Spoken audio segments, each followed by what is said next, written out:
Yeah. Well, Daisy, you'll be great. You can sell anything. He winked at Ellie, a silent plea for complicity, wanting to meet. Ellie raised a skeptical eyebrow. Mercy, Remy, do you really believe that? You saw ve kep hatate happened with the Chia pet grooming kits. We still have those tiny hair dryers. Onting in eyes. No. Conspiratorial glinting in his eye. But Maud just loved the way she says thank you. It's so genuine. You almost believe her. Always ever, the voice of reason was determined to be honest, however painful. Daisy, darling, some people just aren't cut out to sell door to door. It's a very particular skill set, requiring an innate talent for persuasion, not just enthusiasm. Prominent, Daisy. Face crumpled, a genuine wave of sadness washing over her, like a rain cloud suddenly appearing over her sunny disposition. Insectlist, orficute. Mo. You have so many other abilities. A strange non sequitur that only Daisy could utter, suddenly proud of her inexplicable talents, like perfectly peeling an apple in one continuous strip. Traumatized. Her attempt to sell a Radiant Glow moisturizer to Ellie was predictably a disaster. Ellie, already possessing radiant skin and a meticulously planned skincare routine, politely declined, citing a regrettable prior commitment to a botanical serum. Against. Then, the doorbell, a welcome chimed. Interruption. It was Vivienne Flamboyant, thrice-divorced neighbor, from downstairs, clad in a shimmering silk robe, and a cloud of expensive, cloying perfume there again, that announced her presence 3 minutes before she actually appeared. Ombi.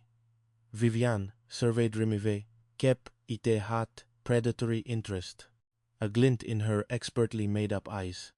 Oh, Remy, darling. Maud was just taking a nap. Her voice was a husky purr, thick with suggestion. Entities.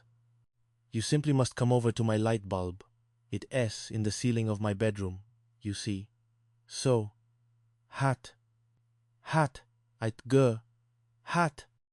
My arms simply aren't long enough, and my chandelier is just begging for new luminescence. Remy, used to Vivienne as transparent advances, managed a polite deflection, a master of evasive maneuvers. Vivienne, control yourself. Maud quite busy, perfecting a new foam for my amuse-bouche. On this dice. Remy, Vivienne purred, batting her impossibly long eyelashes, thick with mascara.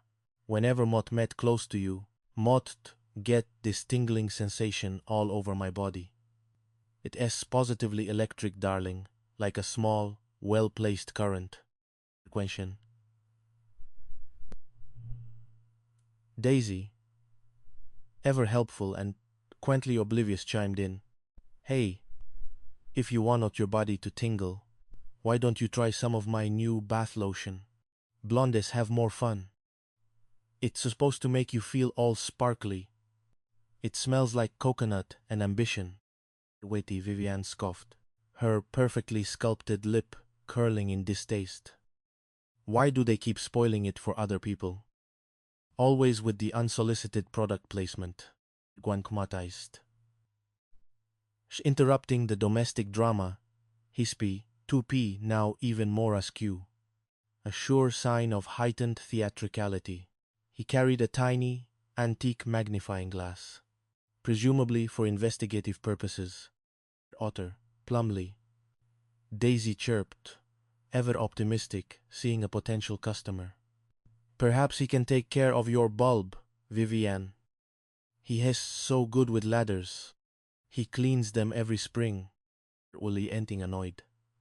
By Daisy's innocent interjection, retorted.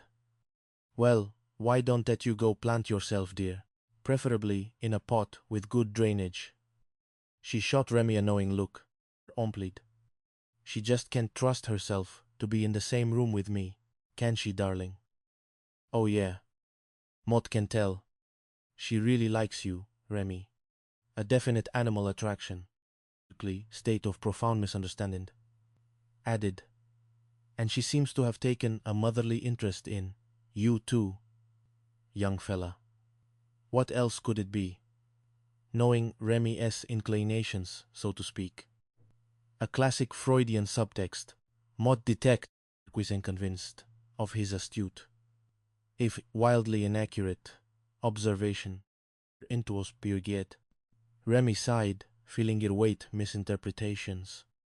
His inclinations, as Percy so delicately put it, were a constant source of comedic angst, painting him as either a confirmed bachelor or, worse, a man utterly devoid of masculine ambition in Percy's antiquated worldview. On reasonry, Percy's actual reason for visiting was to inquire about a poker game. Chet Sterling, Remy's opportunistic friend, had mentioned, "Oh, Chet told me you're having a poker game up here tonight." Poker? And for Daisy's cosmetics quickly confirmed, a mischievous glint in his eye. Poker! Oh! Maud sorry, Mr. Plumley. Maud thought you said poker. He grinned, a quick flash of his charming, if slightly deceptive, smile. Never heard of poker. Neither have Maud. That's why it puzzled me when you said it. Hey, why don't we play it at your place? Well, that's great. Motleklung get it together. Motleklung bring snacks. Meet you there at Tambami. How about it? Or Percy could escape. Daisy, seizing the opportunity, launched into her sales pitch, her sample kit suddenly appearing, as if by magic from behind her back. Before you go, how would you like to buy some of this fantastic new cologne? Maud met selling. It's absolutely invigorating. It smells like pine trees and winning. Onatwijnetized. Waving a dismissive hand, Maud met, a member of the Odor, of the Month Club. And my musk isn't squeaking. This was the oil. He pulled out a tiny, half-empty bottle from his pocket. Over Remiater, when Daisies. He'd seen that look before, usually after a particularly disastrous culinary experiment that involved exploding meringues. Quite Daisy. Mr. Plumley didn't buy anything either. Maud. Think you should give up the whole idea of selling. It is just not your milieu. Rising tenacity declared, a new spark in her eyes. Yeah, but he is a landlord. Landlords always say no. It is in their job description. Maud met gonna go down to the Regal Beagle. Maud bet Maud can sell some of this stuff there. It is full of lonely, stinky men who need my products. Onebiobi, infin, Steven. The Regal Beagle, a dimly lit, slightly sticky local pub, famous for its questionable karaoke and even more questionable patrons, proved to be an even tougher crowd than the landlord, to sell shampoo, and aftershave to a bewildered. Neil and his friend were met ve kep, offete, hot, polite rejections, and hurried exits. Her sample kit looking less like a treasure chest and more like a tombstone for her dreams. The floral scent of blondes have more fun clinging sadly to her clothes. What's the matter? Daisy whimpered, collapsing onto the couch, her shoulders slumping. This stuff is supposed to sell itself. And it better, 'cause Maud can sell any of it. Maud can't do anything right. No wonder Maud did get a raise. At the office, Maud don't deserve it. Awfully. Tier Westiel, overflow. Threatening to overflow. Autumn in the tasted. Ellie tried to comfort her, but Daisy's self-pity was profound. A deep, churning pool of insecurity. Intis ristais. Remy, seeing